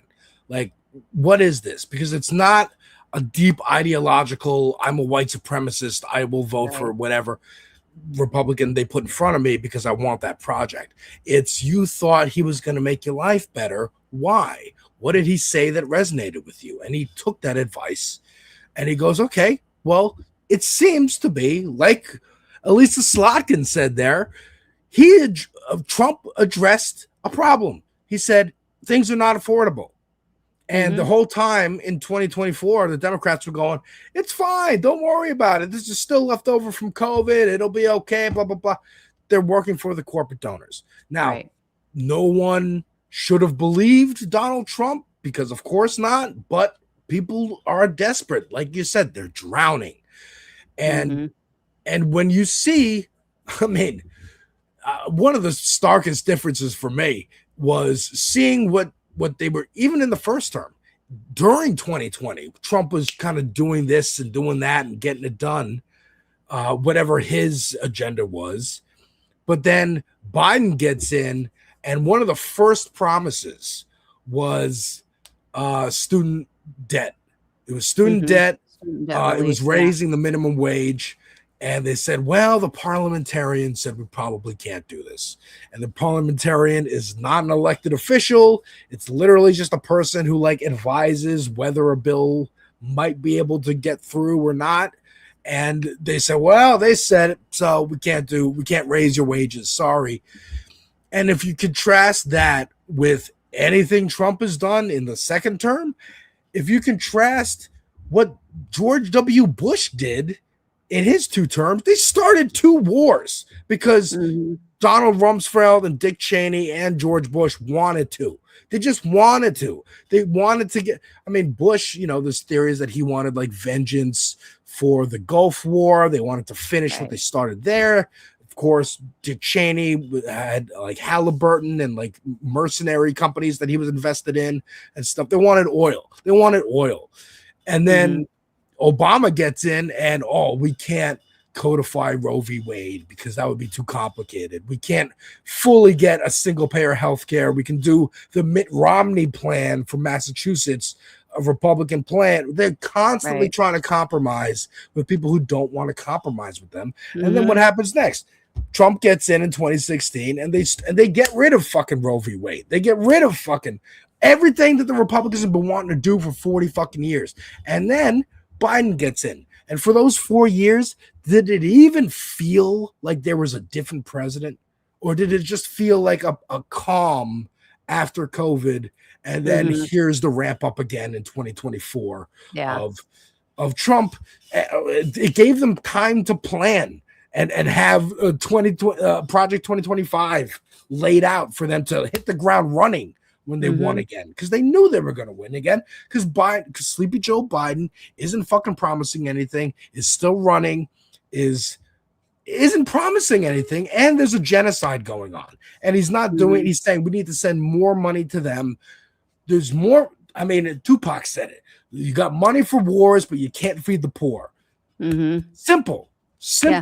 I always say they have money to kill people, but not any money left over, or they refuse to allocate money to save lives. Right. So it's a simple. It is much simpler than a lot of people want it to be, because they want it to be complex. They want it to be at least slacking, like, well, you know, that's just in New York, and we can have different kinds of Democrats. We have a big tent. They keep talking about this big tent, but the tent doesn't include DSA people. You got people like James Carville saying, I don't want them in my tent. Get them out of my fucking tent. Yeah. And I go, a tent needs tent poles. You need things that we do not compromise on. These are the important tenets of our movement, of our party. Anyone who agrees with that can come in and we can find compromise across that. But if you don't agree with these tent poles, then get the fuck out of here. then you're on the bulwark. You're Lincoln Party. You're James Carville. You're Stephen A. Smith. Get on board. I mean, here's the thing. If James Carville was right, why is the Democratic Party in such shitville as far as their approval rating right now? Right. I mean, it's down below 20%. And, like, and the socialism is up. Not cutting it. You are obviously not doing it for the voters, or you wouldn't have such a low approval rating. I mean, it's way lower than Donald Trump's, and his is in the dirt. Yeah. So and it's just, they just also don't want it to be. They're so stuck in their ways of this is the 90s, it's post history, it's West Wing. Like children. Like, we don't know. They know. They're the smart ones. They're the ones that have all the experience. And if we little pea brains could only understand what they know, then we would understand why it's impossible to give us health care when every other nation, every other developed nation has found a way to do it. So it's just obscene. And like I said, I feel like the longer we continue down this road with the Gavin Newsoms, with the Elisa Slotkins, or however you pronounce her name, all of these moderates, we are going to end up with more Donald Trumps. We are going to end up with Don Jr. as the next president, or, you know, JD Vance or whomever, because we're not offering a legitimate alternative to what they're promising, which we all know is bullshit. Now, here's the caveat to that. Now that we have lived through 4 years of unadulterated MAGA policies, unadulterated Donald Trump, we might, Gavin Newsom has a shot because the country is so desperate. But again, we will win the battle and we will lose the war. Yeah. So if we keep doing this, I so often, and I think I've said this on the show before, but so often I feel like Jerry Maguire. I'm like, help me, help you. Like, do you want to just get out of this for 4 years, or do you want to get out of it for the next 12? Yeah. Like, because that's Possibly what we're permanently. looking at. Yeah. And look at the damage that Donald Trump is doing. It's some of In this is 2 going to be years. permanent. Yeah. Some of this is either going to be permanent or it's going to take generations to undo and unwind. I mean, we have now made ourselves just a pariah in the world. Yeah. Like, we have pissed off so many countries, including our allies. Because he let's just say blew up the world economy. let's say we do. Let's say we get everything I want. Let's say we get everything I want. We get President AOC, Vice President Ilhan Omar.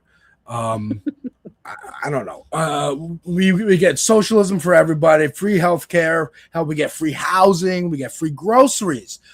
I believe your basic needs that you need to survive as an organism on this planet, as a human being, that you come out of the womb and you need to pay for rent, and you need to pay for food, and you need to pay for housing, and you need to pay for electricity. Those things should be covered. That's my beliefs. Yeah. That's far, far, far away from anything realistic that's going to happen. But let's say I get that. The rest of the world is still looking at America like, yeah, you might be okay right now, but in 4 years, in 8 years, who knows? Because we're schizophrenic, we're bipolar. We keep going back and forth between, it's okay to you better watch the fuck out because we might nuke you, and we can't, and they just don't trust us anymore. They need a more reliable partner. We need to be a more reliable neighbor for the rest of the world. I like the way Zoran's saying this. A lot of progressives have been using the word neighbor, and I think that is a good way to look at everyone. We all are neighbors. We all live on this rock. We're all germs on a rock in space. All right. We're all organisms on a rock in space. We share this rock. Right. We're either going to learn to live with each other and share the rock, or we're going to blow each other up. Yeah. And the rock's going to be barren. Hell, the rock's going to be barren regardless in a couple million years when the sun starts to expand and the oceans boil and become acidic. I'm a science guy, but are we going to achieve the Star Trek future and be one planet? We all are united in this shared humanity and explore the stars, or are we going to be a backwards planet that eventually just decimates each other with war, and we are living in some Mad Max, Last of Us type future? And then that's it, and we dwindle and die. That's where we're headed with AI. People don't pull their heads out. Once again, AI also, like the AI billionaires really think that, like, oh, we'll have AI to be our servants at our resorts and our private islands where we do Epstein stuff. And everyone else will either be a worker who is happy to be a worker, or you're going to be in jail and you'll be a worker because you'll be a slave. And you'll be in jail, and we'll license you out as a prisoner to different companies to work warehouses or whatever it is. That's the plan. That's the goal. Not to sound like SNL's version of Tucker Carlson. That's the goal. That's the rule. But that is the goal, and we got to save it. We got to stop this. And I think, again, Democrats are not offering anything but Cory Bush, not Cory Bush. We love Cory Bush.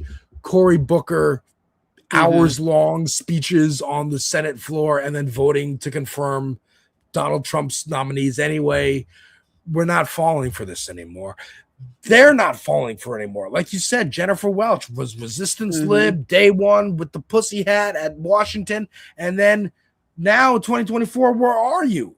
Where's Yeah. where's Rachel Maddow? Where's the even like the feeling that we can fight back, that we could fight back? This fake fighting back, they never really did, but they didn't even pretend anymore. Like you said, they just acquiesced. I guess he's here. Kelly Clarkson, we'll perform at the inauguration because this is just a new standard now. And I think in the last year, was Carrie Underwood, Carrie not Underwood, Kelly I'm Clarkson. sorry. Let's not slander besmirch. Kelly Clarkson. I don't love mean her. to besmirch Okay. Kelly I want Clarkson. to address a comment we got here from Shari Kitts, who says, we'll never vote for a Democrat again because they're pushing these communism and absurd policies. So Shari Kitts, please tell us in the chat what communism is. I mean, and not a vague description. I want to know literally what communism is, and then I want you to tell me how that criminals differs and from lunatics. what Donald Trump just did in taking ownership of several different mega corporations in the United States. That's true. He did do that. He did do a little bit of If communism. Shari can pull that out of her ass. But Anyway, Shari, it's okay. You don't have to vote Democrat in your life. That's all right. I want you to have health care. I want you to have health care. I want you to have housing. Yeah. I want you to have So horrible, affordable, isn't it? education. So horrible that we would want someone like Shari to be able to take time off and be paid for it, or to like have children and not have to spend, break the bank 50% of her paycheck every week for childcare, or to actually have health care so that if she gets sick, needs to, or wants to have children, it's covered. And doesn't it was put her wild. Last night I'm watching this. I know we've gone 2 hours now, and I'm happy to keep going a little bit, but I don't know what your schedule's like. But last night I'm watching a little video by Olayemi Olurin. Democrats are the party of hate and division. Okay, Donald Trump voter. Yeah, the Democrats. Yes, we hate Nazis. We hate Nazis. We do. Oh, did you know that there's a bee? we did, Donald, but you just figured that out apparently. I'm watching a video from Olayemi about this girl who escaped her family. Her parents have 11 kids, basically trying to start a cult on their own, keeping them isolated from the world. It's a terrible, horrible situation. The eldest daughter and the second eldest got out, and they're making TikToks to kind of hopefully, if the kids can sneak technology, see that their sisters are still trying to get them out, right? Of course, the cops aren't doing anything because the cops are fucking useless. This girl who has been isolated her entire life just got out and is just trying to like make her way in the world with her other sister and save the rest of her siblings, is going, I don't know how anyone can afford to have one kid, let alone 11. I don't know what my parents are doing to make that money to take care of them.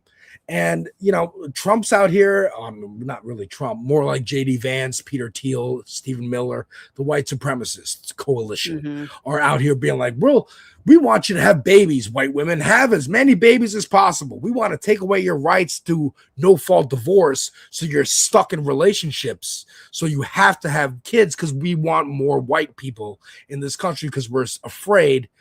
Yes, Pinkerbell, thank you. Plus paying surrogates. It's insane.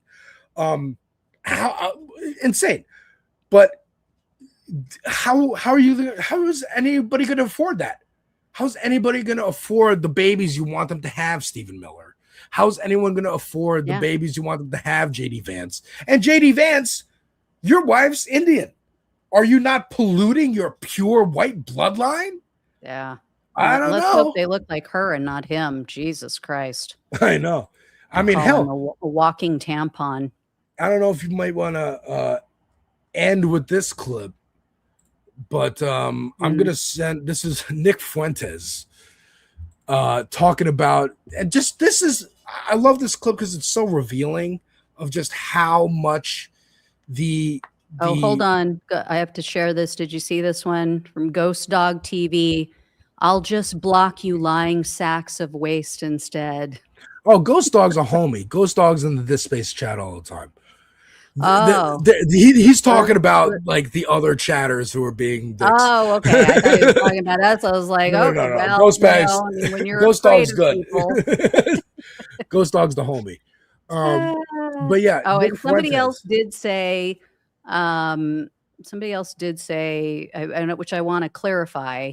They were saying, you know, something about Jennifer Welch. So I did want to clarify what we're saying about Jennifer Welch is she admits this herself. She was a traditional resistance lib who went along with everything the Democrats said, was vote blue no matter who. And now she has become more of a Bernie bro progressive, understanding that the Democrats, many of them, are bought and paid for by corporate interest, by Israel, and it just is, it's a waste to back those types of people, and we have to hold them accountable, and we have to move towards more progressive policies in order to take back the country. And looking to different what leaders I was saying too, 'cause, earlier. like, you're right. And what happened was like 40 years ago, after Reagan's popularity and then George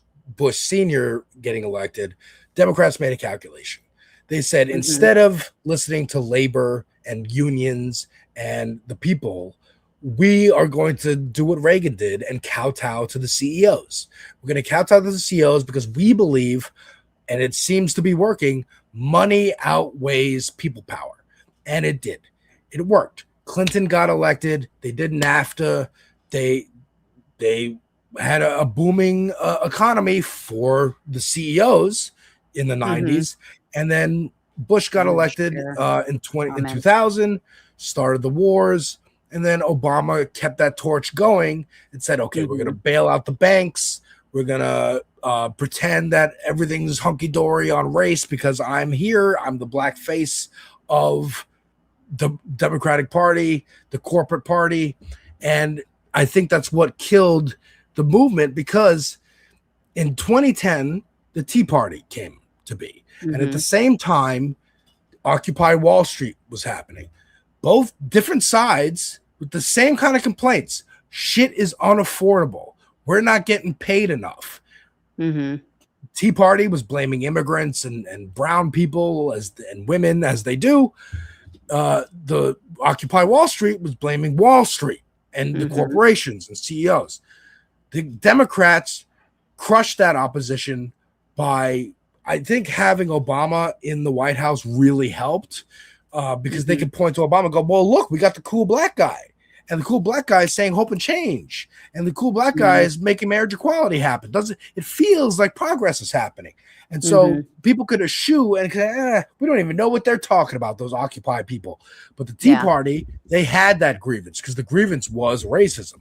And so it worked up. And then the Republicans, they had nowhere to go. They tried in 2012 with Mitt Romney. They said, okay, the Tea Party wave happened in 2010 in the midterm elections, but for the presidential, we're not going to go that far. We're not going to have Sarah Palin, who really was the one who peaked. Like the mask was coming off with her. She was the first. She was the OG crazy. Yes. She was the one who broke the dam and had people go, oh, you can say this in public? Oh, we could actually express our racism and actually maybe win. And it did. You can be certifiable and be a politician. And then in 2012, they said, no, we want the straight-laced. We want Mitt Romney and Paul Ryan, the corporate guy, and they lost. So what did they do after that?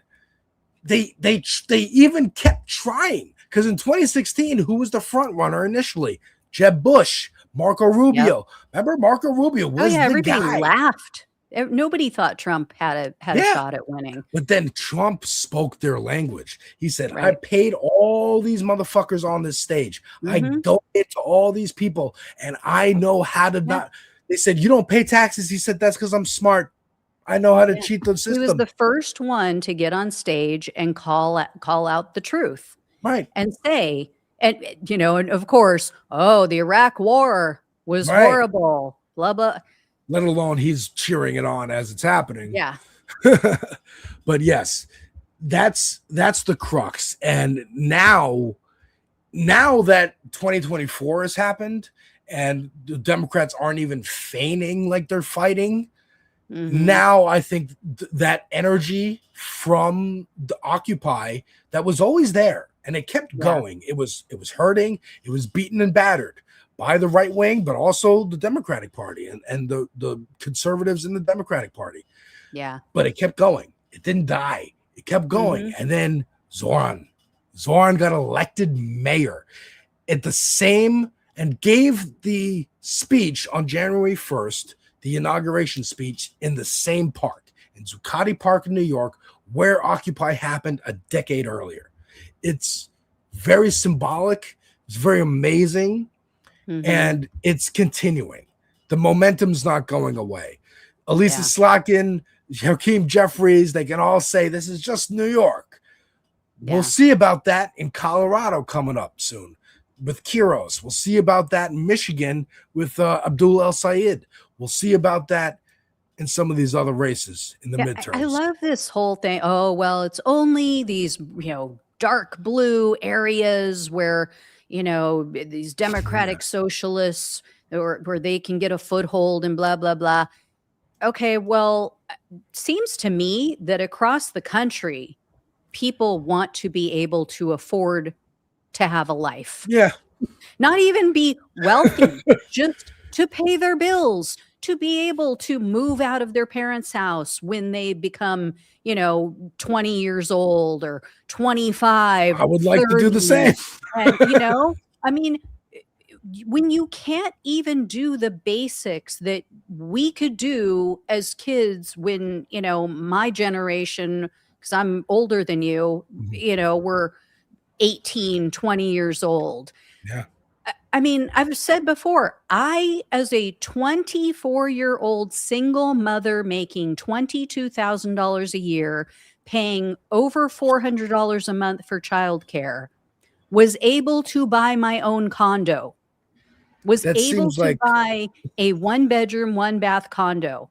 Now, seems like another I had language. to sleep in the living room. That was my room. And my child got the bedroom, but I was able to do that.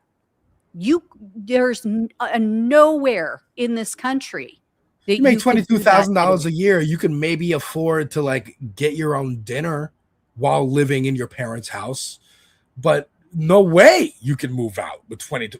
That's amazing. Yeah. That's amazing. Yeah. And it's just a matter of the government shifting its priorities. Let's not keep bombing countries in the Middle East. Let's not keep giving bailouts to corporations. That's all we're saying, and I've said it before too, that everybody tries to frame it as, oh, these democratic socialists, these progressive, they want everybody else's money. They want, something for free. No, we pay taxes. Yeah. I pay a shit ton of taxes. We want our taxes to actually benefit us. Some of that to actually do something for me. Yeah. For me and my community. I want my tax money to help me and my fucking community. I don't want my tax money to line the pockets of Donald Trump, Elon Musk, Jeff Bezos, because corporate welfare. Oh, they'll get that. We can have all the money in the world to give to corporations or to bomb babies overseas. But to actually help people here in the country, nah, we can't afford that. Nah. No. Not when we're sending billions of dollars to Israel every year and their people get to go to college for free and they have all of their health care covered, and yet we don't. Why are we sending them billions of dollars every year then? It's crazy. It's crazy. Yeah. Oh, and somebody just mentioned in the chat, no bailouts for socialist farmers too. Abso-fucking-lutely, especially when they constantly vote for the Republicans. Right. Who are opposed to all of this. But then every time something goes wrong, every time something goes haywire, Dean says he's got to go. Bye, Dean. Thanks for joining us.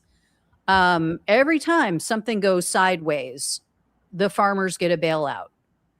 You know, and I was saying there was somebody in my comment section the other day who was saying, you know, this one person, I don't know where they saw it, but was buying all of this junk food, you know, soda and chips and candy and blah, blah, blah.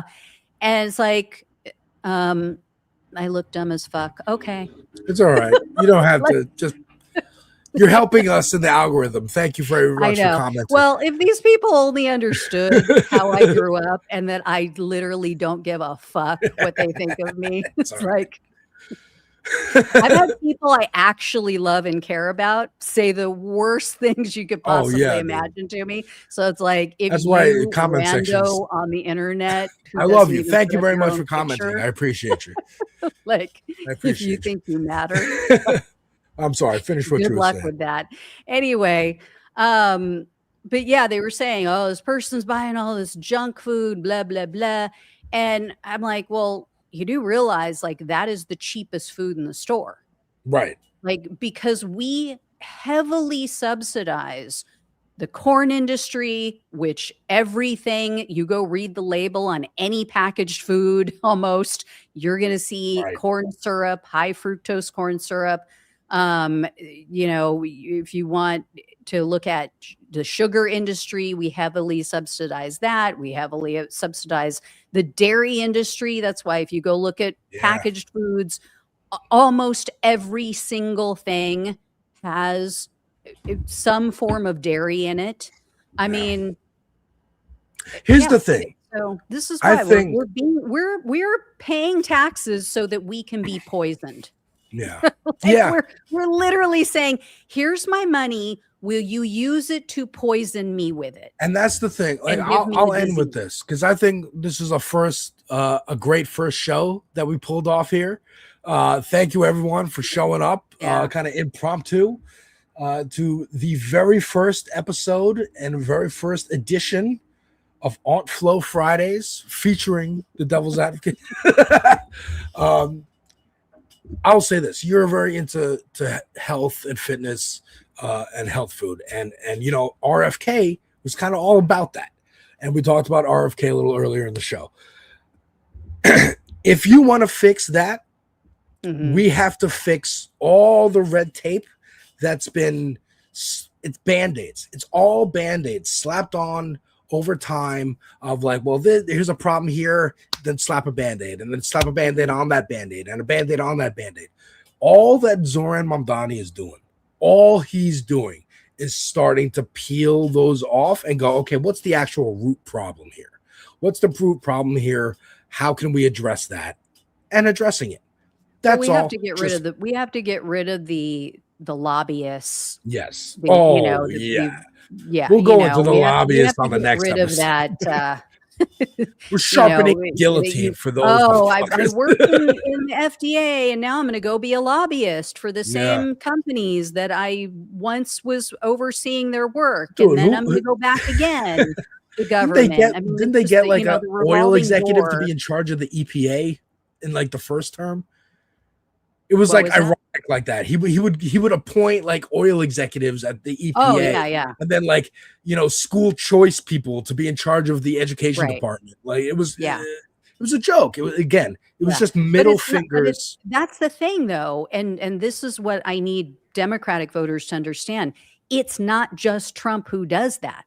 Yeah. You know, and you have people who will work in literally who will go to work for the FDA and then they leave and then they go to work for the same companies that they were just reviewing their work. Yeah. And you wonder how shit gets approved. And if you look back over our history, I mean, you see it so clearly. Why were they allowed to push cigarettes? Why were we, all convinced that, oh, smoking is healthy for you? You know, you look at some of the stuff in our food, you wonder why we were allowed to have asbestos in our homes, why we were allowed to have lead paint. You know, the children then were chipping off of their playpens and eating. I mean, it's the same ethos. We're going to break stuff. Sides that do this. And until we get money out of politics, that is the root of all evil in politics. Yes. Period. Hands down. once that is gone, everything else will flow from that. Everything else will unwind from that. With good work, because we still need to fight. We still need to work, and we're on it. We're on it. Yeah. Gina, but think about it. We'll have better people. We will have better representatives in Washington if we get money out of politics. Because not right about now, electoralism. The system attracts the Newsoms of the world, the people who are greedy and have no principles and only care about lining their pockets. Once you implement no more money in politics, only small dollar donors, the only people who will apply for the job are good people who actually want to do work for we people. Yes. So Thank you, will Gina. solve itself. I think that was a perfect way to wrap that up. Exactly. The money in politics is the root of all evil. And look, electoralism isn't the only route. It is mutual aid. It is helping your community. It's just talking to people in your neighborhood. Hey, what do you think about this? Do you want to fix this? I think we should go support this candidate here. Or maybe let's bring some clothes to these people that we know need them. School supplies are super expensive. That's back to school time is going to start happening again. Let's help the teachers at our local high school get some pencils, get some coloring books, get some it is about that, because you do those small acts and they compound. I mean, I point to Kat Abagazala, friend of me, friend of the show in Illinois. She ran for Congress. She didn't win, but she used her run to show how you could run. She turned her campaign office into a mutual aid hub. If you were, if you needed clothes, if you needed pencils, if you needed something, you could go to her campaign office and they would give it to you for free. If you wanted to donate, you could go bring it there. She posted a video the other day. We have a problem. We have too much stuff. We need a bigger space. Yeah. She is now she lost, right? She lost her race. That's okay. Yeah. She's using that clout that she got to do what Hassan's doing, spotlighting other candidates around the country. And you don't even have to run for office to do something like that. Like I used to do this every year for my birthday. I would do what we called a big give party. So I would invite everybody in the neighborhood, all of my friends and family, and I have a massive Italian family. So I'm talking aunts, uncles, cousins, the fake aunts, the fake uncles, you know, the ones who just have been around from the beginning that we call aunts and uncles, because that's what you do when you're Italian. And I would tell everyone, okay, I would pick one human nonprofit, like something that helped battered women. And then I would pick an animal nonprofit, so that wherever your heart lies, whatever you feel, you know, compelled to care about and give towards. And I would say, these are the two I'm supporting this year for my birthday. Do not bring me a gift. I want you to bring something for one of these two. Look, here's the list that they have on their site of what they need right now, or you can go to their site at this link and make a donation if it's easier for you to just donate money. And everybody was welcome, and we would just throw this big blowout and have tons of, you know, home cooked Italian food and all kinds of stuff. Like, you know, get involved in your communities, folks. That is an awesome thing to do. That's the spirit. That's the spirit. That's the socialist spirit, if you will. Folks, thank you so much for watching, everybody. Thank you, Gina, for coming up with this idea, inviting me to be a part of it. I'm going to throw my channel link in the chat for everybody. Yes, please do. I will I'll put it in the show notes, too, after we're done. And next week, we will figure out, we'll keep banging on all cylinders every week, okay? We're going to get better at this.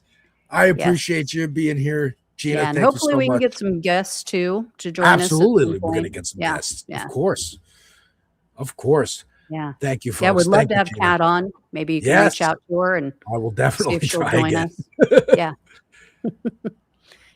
All right, guys. Thank you all so much for watching and listening. As always, subscribe, share, like, give us all that love. We appreciate all of you. Appreciate you hanging with us, and especially us getting started a little bit late because of our technical difficulties. So thank Well, we you. went even an hour longer, so we're good. We made up for it. Yeah.